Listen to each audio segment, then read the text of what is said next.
Bonjour à toutes et à tous et bienvenue à ce webinaire consacré au marketing chez les ESN, tout un programme. Donc, on va partir d'un constat, on est parti en tout cas d'un constat assez simple. C'est pour ça qu'on a organisé ce webinaire. Pourquoi? Parce que on s'est rendu compte que les réseaux ne suffisent plus pour faire croître une ESN en 2026. Le marché est beaucoup plus concurrentiel qu'il y a quelques années. Les cycles de vente sont plus longs et beaucoup de SN confondent encore communication et marketing. Donc, résultat, une acquisition en général un peu irrégulière. Et quand ça fonctionne enfin, donc lorsqu'on a beaucoup de leads, l'organisation peut vite se retrouver aussi sous pression. Donc, l'objectif aujourd'hui, c'est de comprendre comment structurer une acquisition efficace et surtout anticiper les impacts sur les sales et le delivery. Donc, personnellement, je vais me présenter pour ceux qui ne me connaissent pas. Je suis Agère Lucas, je suis Head of Sales chez Gimini.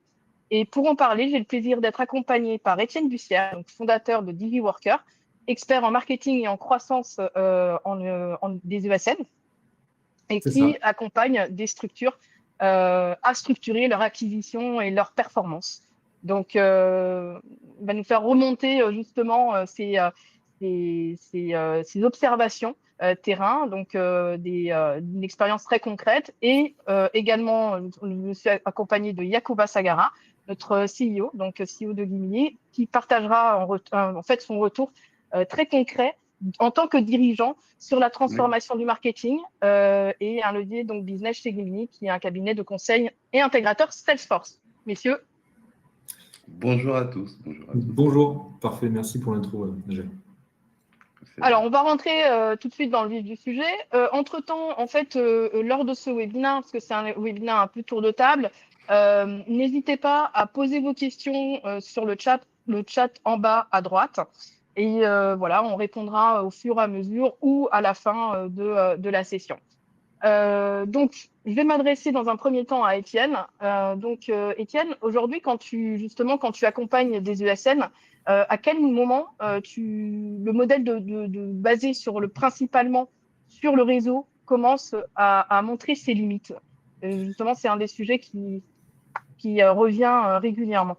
Ouais, quels sont les signaux qui nous permettent de se dire qu'on commence à un peu galérer en prospection et en effet réseau, parce que tu as très bien dans ton introduction. Les ESN, très souvent, se sont fondés avec des dirigeants qui sont soit très tech, soit très commerciaux.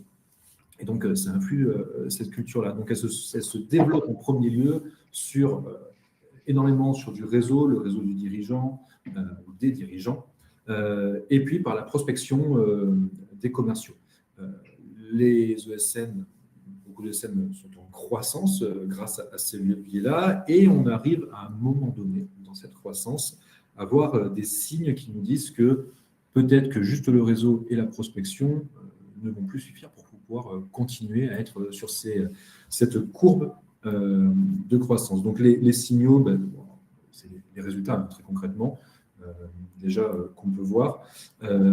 Mais souvent, on voit des commerciaux qui sont un peu plus en train de faire des cycles. Donc c'est eux qui vont nous dire « Ah, c'est difficile en ce moment », ou bien ils vont avoir une tendance où il y a un début d'année qui est très compliqué, puis après ça remarche, et puis après ça a de nouveau compliqué. Donc voilà, c'est ça que j'appelle des cycles. Par exemple, j'ai plein de scènes en ce moment qui me disent « Janvier, c'était super dur, le marché, et ben là, le marché est toujours pareil. C'est juste qu'en fait, potentiellement, vos commerciaux sont basés que sur la prospection et que sur des cycles qui ont tendance en effet à se rallonger. La prospection est en effet de plus en plus dure. Tu l'as dit aussi, il y a de plus en plus de concurrence qui arrive.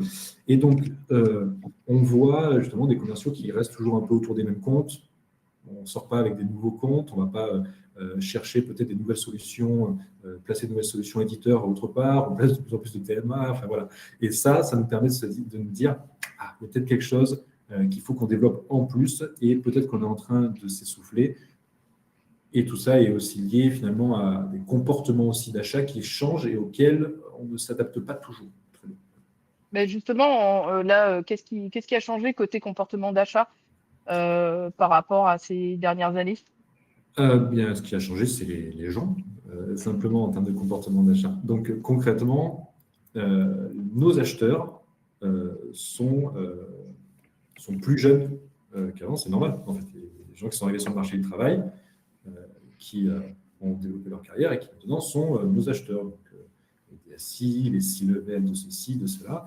Et on retrouve beaucoup de génération Z, de millennials, voilà, des gens plus jeunes que moi, qui vont venir acheter nos solutions, acheter nos prestations, acheter nos services. En fait, eux, leur comportement, il a aussi évolué. De toute façon, nos comportements, même à nous, ont évolué, donc les leurs aussi. C'est-à-dire qu'avant, on disait qu'il y avait de plus en plus de personnes impliquées dans un deal, c'est encore plus vrai aujourd'hui. Le parcours d'achat de l'acheteur aujourd'hui, il est encore moins linéaire de ce qu'il était il y a 5 ans ou 10 ans. On rajoute à ça que dans les personnes que l'on va consulter pour pouvoir faire un achat, il y a notre COMEX, il y a des gens qu'on connaît, il y a nos partenaires, il y a tout l'écosystème qu'on a. Et on a rajouté d'autres personnes qui s'appellent ChatGPT, Mistral, etc., qu'on va aussi consulter pour savoir, mais est-ce que Gimli, ils ont bonne réputation, etc., je ne sais pas. Donc, en fait, tout ça fait que c'est de moins en moins linéaire. Et après, pour aller au-delà de ce que juste moi je dis, je me base sur ce que dit Gartner et Forrester, qui nous disent qu'on a un acheteur sur 2 aujourd'hui qui préfère acheter en ligne, même pour des deals importants. On a quasiment 50%, on a 44% de millennials qui ne veulent plus parler ou parler le plus loin possible dans le processus d'achat à un commercial. Et l'an dernier, aux États-Unis, il y a même eu des comportements d'achat et des observations sur des deals à 7 chiffres pour lesquels le tout a été fait en ligne. C'est-à-dire que ça a été des effets cumulés, mais en gros, il y a des achats conséquents, importants, qu'on a vus aux US, qui se sont faits sans l'aide d'un commercial. Donc tout ça fait que ça rebat un peu les cartes et que la prospection uniquement et peut-être le parcours d'achat uniquement basé sur le commercial ne va plus suffire en tout cas dans les années à venir. Je ne sais pas à quelle vitesse ça va aller, mais en tout cas, clairement, il y a quelque chose qui est en train de se passer. Ça se rapproche un peu du B2C, en gros. Et exactement. La dernière fois que vous avez acheté, j'imagine, ce que vous voulez, une télé, une paire de chaussures ou ce que vous voulez, réfléchissez à comment vous faisiez avant et aujourd'hui, combien de comparateurs vous êtes allé voir. Est-ce que vous avez demandé à Mistral quelle était la meilleure paire de sneakers pour cet été et vous avez demandé à vos potes, etc. Ben, en B2B, on voit les mêmes tendances, alors différemment, mais en fait, en gros, les tendances se rapprochent. Et justement, Étienne, par rapport aux ESN que tu accompagnes, est-ce que tu vois une différence entre les petites ESN et les plus grosses structures par rapport à la maturité sur le sujet justement de mettre en place une vraie stratégie de lead gen? Oui, alors, le phénomène se remarque partout, dans toutes les tailles, mais il y a quand même, bien entendu, des différences. C'est-à-dire qu'une ESN de 500 personnes, ce qu'on va voir, c'est surtout, comme je vous l'ai dit, des commerciaux qui tournent un peu toujours sur les mêmes comptes, des cycles de vente qui se rallongent, et puis, à force d'arriver sur la prospection pure, on va utiliser aussi des stratégies d'acquisition qui commencent à saturer le marché. Je parle encore ici en pure prospection. C'est là où on commence à tomber sur des commerciaux qui ont une image, je ne dis pas qu'ils sont comme ça, mais qui ont une image de un peu vendeur de CV. Donc, ça impacte à la fois le cycle de vente, l'acheteur a moins envie d'aller leur parler, ça impacte la négociation et ça impacte la marge. Sur les ESN à taille un peu plus petite, mais bon, les ESN de 50 personnes se retrouvent là-dedans également. Là, on voit plus ça sur l'effet du plafond de verre du fondateur. C'est-à-dire elles se sont développées à fond sur le réseau du fondateur, des fondateurs. L'aura du fondateur fait qu'on arrive à avoir du client. Et lorsqu'on recrute des commerciaux, même s'ils sont très très forts, ils n'ont pas toujours la même aura que le fondateur, qui lui porte sa marque, porte l'offre, c'est son ESN, c'est sa boîte, etc. Et c'est là où on commence à avoir cet effet-là qui se remarque, en tout cas dans des structures plus petites. Alors, mais Yacouba, je ne sais pas si ce que je dis est totalement à côté de la plaque. J'avais l'impression que tu parlais de nous particulièrement. Mais oui, enfin, Chez Gemini, je fais partie des fondateurs techniques. Enfin, en gros, je suis un fondateur technique et on a eu la même histoire chez Gemini. Clairement, on a atteint un plafond de verre assez rapidement et c'est là où Agir nous a rejoint justement pour aller au-delà de notre réseau parce que naturellement, en étant un fondateur technique, au début, on vend en fonction de notre expertise. On essaye d'avoir des prestations de qualité, de profiter du bouche à oreille et d'ailleurs, dans notre cas, c'est comme ça que le marketing s'est construit. À la base, c'était de la communication. Enfin, on faisait quelques posts LinkedIn pour partager des expériences clients, quelques posts pour parler de nos consultants, pour dire regardez comment on est bon, comment on est fort. Et c'était le focus au départ. Et c'est quand Agir est arrivé, donc du coup, naturellement, on a quand même atteint le plafond de verre assez rapidement. Et quand Agir est arrivé, c'était pour structurer la prospection. Et du coup, elle s'est rapprochée de Célia, notre responsable marketing, pour que le marketing soit beaucoup plus au service du commerce, soit dans la génération de leads. Et encore une fois, naturellement, moi, je n'y croyais pas. Donc, du coup, on n'a pas mis beaucoup de budget, pour être honnête, sur le marketing en soi, parce que au fil des années, concrètement, depuis qu'on a été créé, c'est la prospection, le réseau, les recommandations qui nous apportaient des leads et des opportunités. Et très rapidement, j'ai commencé à changer d'avis quand j'ai vu que on commençait à avoir plus de leads liés au marketing que liés à notre réseau et à la prospection. Pour la petite histoire, l'été dernier, en fait, on a eu un surplus de leads et juste avant l'été qu'on n'avait pas anticipé. Heureusement qu'on a aligné le marketing avec le commerce dans notre CRM et aussi avec le staffing à travers notre outil de staffing qui s'appelle BlueStaff. Et du coup, c'est ce qui nous a permis de remonter cette pente. Donc oui, clairement, on est dans le même cas. Ouais. Et on parlera justement après de l'aspect, une fois qu'il y a de la génération de leads, comment on structure en fait le fait que le commerce transforme ses leads. Et donc, ça a forcément des conséquences sur le delivery. Donc, et justement, pour rebondir là-dessus, je reviens juste sur l'aspect marketing et communication. En général, là, est-ce que d'ailleurs, Étienne, est-ce que par rapport à ce que vient de dire Yacouba, est-ce que cette partie-là, en fait, est-ce que ces erreurs entre guillemets, est-ce que tu les rencontres aussi dans d'autres ESN, ou est-ce que c'est particulier à Gimini, ce que nous on a rencontré? Non.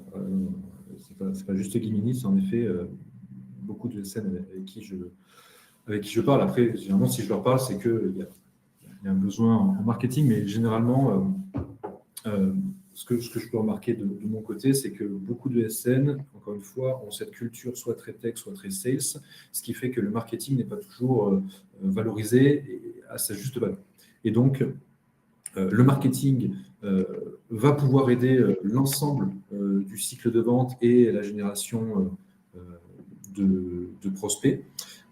Et donc, ce qu'on remarque chez les ESN, c'est soit, il y a plusieurs choses, mais tu l'as un peu dit déjà, le marketing considéré comme utilisé uniquement comme de la communication.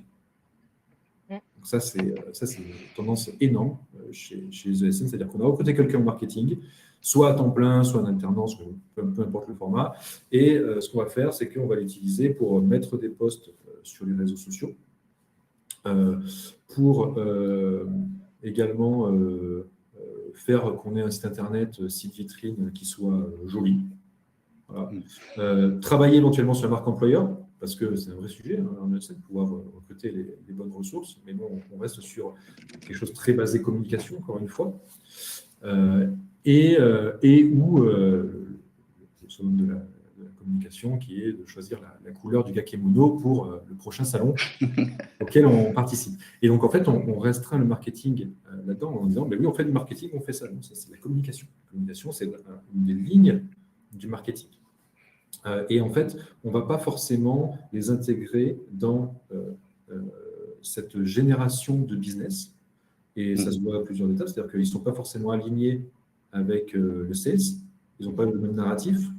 Est-ce qu'ils montent sur les appels de temps en temps avec les commerciaux pour comprendre le vocabulaire du client, les pains, donc les points de douleur du client, et pouvoir les adresser, et les adresser non pas avec une action isolée en disant « Ah, ben ouais, nos clients DAF, ils ont un problème, c'est qu'ils doivent s'adapter à la facture électronique. » On va faire un post en disant que sur la facture électronique. Donc ça, alors en vrai, c'est pas trop mal, mais c'est une action isolée.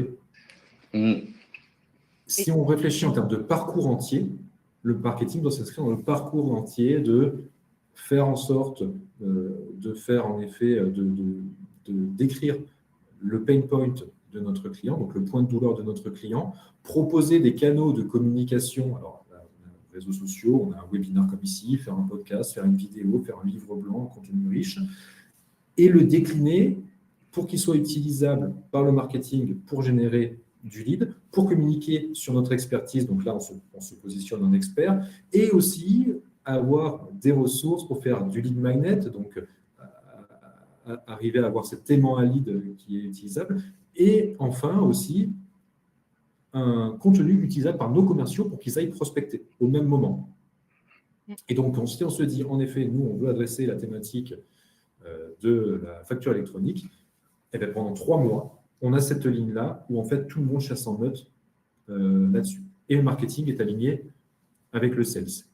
Et dernier point, est-ce qu'il traque aujourd'hui ce marketing-là? Est-ce qu'il est traqué de la génération de leads jusqu'à la signature du deal, voire jusqu'à la marge réalisée ou le taux d'intercontrat impacté grâce à nos actions de marketing? Voilà, c'est aussi tout un truc à mettre en place. C'est toute une bonne pratique, en tout cas, qu'aujourd'hui, on ne voit pas parce que ce marketing est très souvent cantonné uniquement à la communication. Et je passe sur le côté avoir une personne au marketing pour une entreprise de 200 personnes.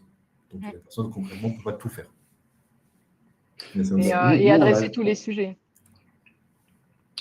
Exactement, on a fait cette erreur et on l'a vu concrètement. Et aujourd'hui, tous les sujets que tu abordes, Étienne, c'est ce qu'on a mis en place et c'est un réel investissement. En gros, on a investi tous les canaux, on a produit des contenus. Je prends l'exemple de la thématique IA sur laquelle on a produit du contenu de qualité, on a fait des webinars, on a généré des livres blancs, on a travaillé sur le SEO. À un moment donné, je crois que quand on tapait Agentforce, qui est l'appli qui a Salesforce, c'est Gemini qui venait en premier, même avant Salesforce.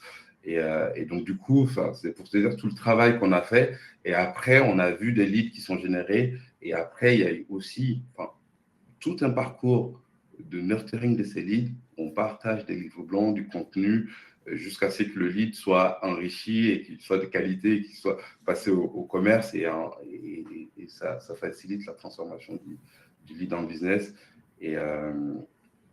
Et ça, on le fait constamment sur d'autres sujets aussi. Et aujourd'hui, c'est un vrai travail, c'est un vrai investissement et ça porte des fruits. Et justement, Yacouba, parce que là, tu vois les fruits, mais au démarrage, même si je les connais, quels étaient toi, tes doutes en tant que dirigeant lorsque là, on est arrivé avec Célia sur justement cette notion de lead gen? Mais les doutes, c'est concret parce que jusqu'à présent, moi, je n'avais pas l'expérience de tout ce parcours et de la génération.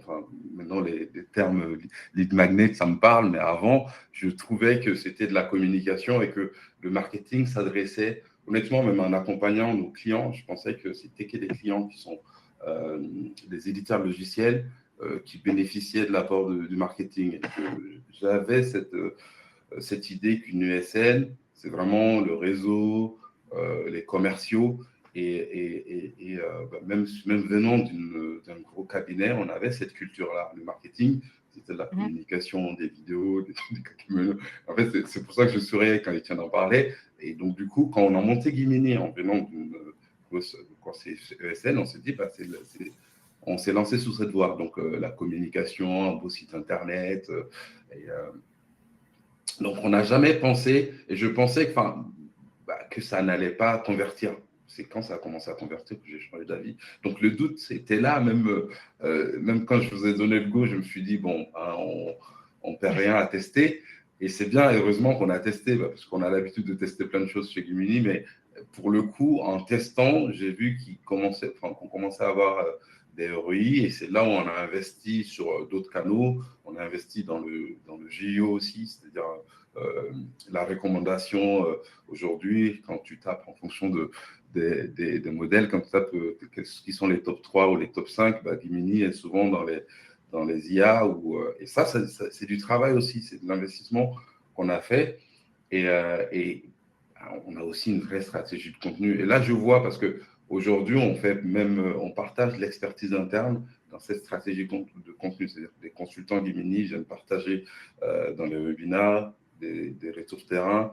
Et ça crée un cercle vertueux finalement, parce que du coup, on partage aussi notre savoir-faire. Et du coup, les clients nous retrouvent, les prospects nous retrouvent grâce à ce savoir-faire. Donc, le doute venait de ma culture, en fait, ESN classique. Ouais, mais ça a quand même mis un petit peu de temps, le temps de mettre en place les choses. Ça n'a pas été immédiat non plus. Donc, ça a eu aussi un petit temps pas de latence, mais en tout cas, c'est pas magique. Hein. Ça vient pas de suite. Il faut quand même un certain temps pour que des résultats puissent être là. Et justement, en fait, on a eu un boom, nous, l'année dernière. Et une fois que cette acquisition, elle commence à fonctionner et en fait, est-ce que en interne, même si je connais la réponse, mais c'est pour partager, ça a changé en fait pour les sales et le delivery. Est-ce qu'il y a eu justement un moment de tension ou de saturation là-dessus? Parce que c'est bien que le business, c'est bien qu'il y ait du lead, c'est bien que ça transforme. Mais derrière, une fois qu'on a les clients, il faut livrer et il faut aussi gérer les équipes. Oui, il y a eu un moment de tension, tu l'as vu, c'était juste avant l'été où le commerce était submergé de leads et qu'on a dû transformer. Mais ce qui nous a permis de remonter tout ça, c'est l'anticipation qu'on a. Parce qu'aujourd'hui, on a un outil qui s'appelle BlueStaff qui nous permet d'anticiper la montée en charge et même depuis les opportunités d'aller identifier les ressources ou les profils nécessaires pour exécuter une mission et donc du coup d'aller chercher, parce que du coup on avait la plupart des projets qui démarraient en septembre et le fait d'avoir un lien direct entre le marketing des leads aux opportunités dans Salesforce et du coup d'anticiper le besoin de ressources depuis les opportunités, c'est ce qui nous a permis de comprendre qu'on n'allait pas avoir toutes les ressources en interne. Et grâce à BlueStaff, du coup, on est allé chercher dans notre réseau de partenaires pour compenser le manque de ressources.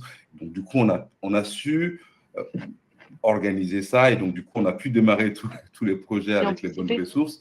Mais si on n'avait pas planifié, si on n'avait pas la vision, je ne sais pas comment on aurait pu le gérer, clairement. Mais du donc, coup, c'est là, des bonnes surprises, mais il faut savoir bien les gérer et les anticiper. Et ça, sans organisation, sans un outil qui te permet de tout voir, d'avoir une vision complète depuis le lead jusqu'à la fin de la mission, à un moment donné, il y a une perte de qualité. Et c'est dommage parce que tout le travail que tu fais en amont sur la génération de leads et après ne pas fournir un service de qualité, c'est que en fait, au lieu de créer un cercle vertueux, tu crées un cercle vicieux finalement. Ouais. Et du coup, il y a eu effectivement, il y a eu ce boom. Et heureusement, on est intégrateur Salesforce, Yacouba. Hein, on a pu faire tout ça dans notre CRM, chose qu'on met en place pour nos clients. Et c'est d'ailleurs souvent le cas chez les ESN. Hein. On parle de process, on met en place chez nos clients, on est expert dans nos solutions. Et on met du temps à se l'appliquer à soi-même. Et heureusement qu'on avait déjà anticipé les choses et on avait mis en place tous les outils nécessaires pour pouvoir suivre, en tout cas, et anticiper tout ça. Mais tu vois, ça montre aussi qu'au niveau du rôle du marketing, ça doit aller d'un bout à l'autre de la chaîne. Donc, Je ne sais pas si dans BlueStaff, on peut même voir justement l'impact commercial en termes de marge et Oui. le taux d'intercontrat, c'est des termes qu'on retrouve très souvent. Mais ça, c'est super important parce que ça va nous permettre de voir sur l'ensemble de la chaîne. J'ai des clients qui ont sur des services marketing, en fait, qui permettent de dire aussi, ben voilà, l'IA, pareil, le sujet IA en ce moment à fond dedans. Donc, en fait, il faut qu'on aussi recrute des consultants spécialisés IA, spécialisés data, etc. Et donc, ça permet, grâce à ça et grâce aux offres qui sont aussi portées par le marketing, de dire en amont et d'impacter le côté marque employeur et le talent acquisition aussi. Donc, en fait, il faut qu'ils soient liés aussi avec eux. Oui. Et c'est pour ça que c'est lié en fait aussi au fait, encore une fois, à la place du marketing, je trouve, dans les ESN qui n'est pas au niveau où il devrait être. Typiquement, je parle à très peu de ESN de service marketing en ESN qui sont au CODIA. Alors qu'en fait, il faut qu'ils, logiquement, et puis d'ailleurs, on voit dans les éditeurs, ils y sont au CODIA. Parce qu'en fait, on touche à plusieurs départements, à plusieurs parties de la gestion d'une entreprise. Donc, c'est quelque chose qui, je pense, en tout cas, devrait évoluer dans les ESN, parce que je pense qu'aujourd'hui, le marketing mérite d'être clairement au CODIA. Nous, on l'a fait, en fait, en parlant de marge, parce que Ajar et Célia sont venus me voir en me disant, Yacouba, regarde tout ce qu'on a généré comme marge, comme business. Et même quand on a fait notre plan business pour 2026, on l'a fait avec le marketing en disant, voilà, en gros, voici ce qu'on va générer, voici ce qui est déjà embarqué, voici ce qu'on va générer via le marketing. Et donc, du coup, on a des ambitions et on met des moyens en face. Et ça, et avant, on ne le faisait pas. Mais non, avant, souvent, ce qu'on voit, c'est un peu un plan qui est fait par l'équipe fondatrice ou les commerciaux, beaucoup. Et derrière, une liste au Père Noël qui est faite un peu au marketing ou à la communication. Parce que, alors, il faut qu'on organise ce salon, il faut qu'on participe à ça. Là, on va faire un webinaire là-dessus. Et en fait, on n'a pas un plan qui est fait. On a une équipe d'exécutants qui exécute la liste au Père Noël. En tout cas, moi, après, bien entendu, je suis biaisé, c'est mon métier. Mais je pense que l'approche que tu as mis en place, que vous avez mis en place chez Gimini est plus smart pour pouvoir avoir des résultats, en effet. Et la tendance et l'erreur, parce que du coup, moi, je me suis dit, comme ça a bien marché l'année dernière, il suffit de mettre des sous en plus pour que ça apporte plus. Et ils m'ont challengé, le marketing m'a challengé en me disant, non, mais Yacouba, ça ne fonctionne pas comme ça, ça demande du travail, etc. Et donc, du coup, ils sont partis sur des objectifs plus réalistes. Du coup, on a ajusté notre plan en se disant, mais en fait, il ne suffit pas de faire peut-être plus de pubs ou faire plus de ça pour avoir plus de leads, mais que en gros, c'est une vraie stratégie de développement combinée sur plusieurs canaux et ça, pour le coup, ça devient même une démarche scientifique. Alors que moi, avant, je me disais, marketing, c'est des fois de la chance ou de la magie, mais là, on est vraiment dans une vraie démarche. Et elles me l'ont dit, elles me disent, oui, Yacouba, c'est pas magique. On peut pas tout mettre non plus sur le dos du marketing. Et ça, c'est cool, parce que ça nous permet de responsabiliser justement l'équipe dirigeante, les managers et tout le monde autour de la table. Donc, je suis d'accord avec toi, il faut le marketing au quotidien. Yes. Et c'est vraiment important. Et je vois que l'heure tourne. Donc, en conclusion, je vais m'adresser dans un premier temps à Étienne et puis après à toi, Yacouba, pour les mots de la fin.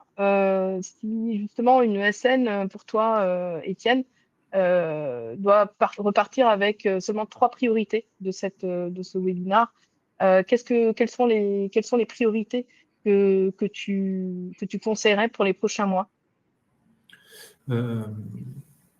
Je conseille, c'est plutôt des questions à se poser, je pense.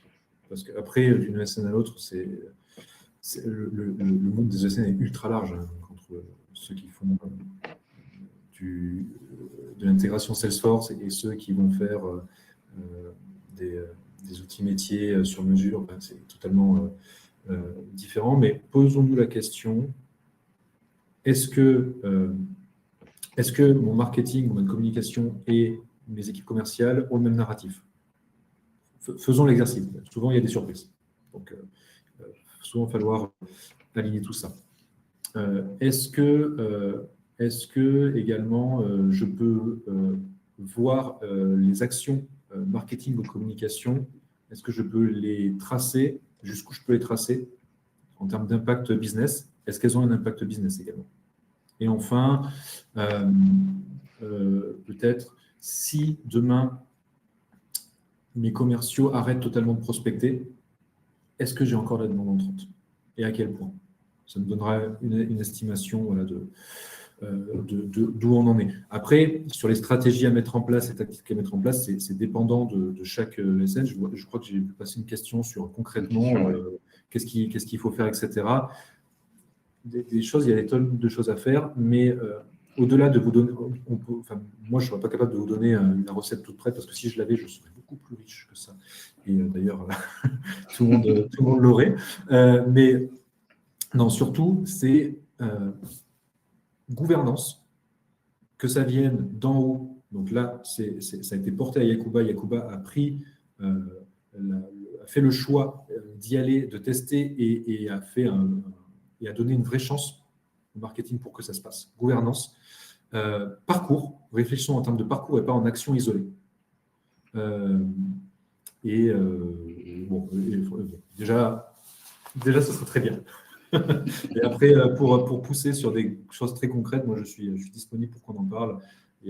En ESN, la stratégie de contenu est super, super importante. Donc, il y a beaucoup, beaucoup de choses à faire sur le contenu. Et les ESN font parfois du contenu, mais pas comme il le faudrait et pas dans un parcours entier qui est réfléchi. Donc, je pense que c'est surtout à ça qu'il faut réfléchir si on veut un truc un peu plus concret. Et toi, Yacouba, pour ton mot de conclusion, avec le recul, qu'est-ce que tu aurais aimé justement structurer plutôt chez Gimini? Le marketing, parce qu'on l'a vu l'année dernière, qui était une année difficile, et clairement, si on a continué à faire de la croissance, c'est grâce au marketing. Souvent, je l'ai dit à la fin de l'année, c'est que ça, c'était une des surprises de l'année. Si j'avais su plus tôt, je me suis dit, mais pourquoi je ne l'ai pas fait plus tôt? Pourquoi on l'a pas préparé plus tôt? Parce que pour le coup, ça a, entre guillemets, sauvé notre année l'année dernière, mais peut-être que ça nous aurait permis de faire plus de croissance les autres années. Donc, ouais, moi, c'est structurer. Après, c'est une structuration qui est globale, hein, mais structurer plutôt et voir en fait et avoir une vraie stratégie marketing dès le départ. Donc, c'est dans le thème, mais pour le coup, c'est concret. Et pour répondre à la question en termes d'action, je pense qu'il y en a plusieurs. Peut-être rapprochez-vous d'Étienne ou de AGR pour vous accompagner sur ces sujets. Mais nous, on le voit concrètement et on voit les résultats. Et il y a plusieurs actions, des parcours à mettre en place. Et c'est scientifique, entre guillemets. C'est pas magique. C'est pas du hasard. C'est pas magique, oui. En tout cas, effectivement, on reste à votre disposition si vous souhaitez aller un peu plus loin justement dans cette réflexion. N'hésitez pas à nous contacter. Alors, soit sur LinkedIn, ou vous pouvez nous contacter directement. On est assez réactifs, que ce soit Étienne ou moi. En tout cas, on reste disponible. Et merci beaucoup d'avoir participé à ce webinaire. Merci beaucoup, Agel, et merci Yacouba d'avoir partagé. Merci. Merci à vous. Au revoir. Au revoir.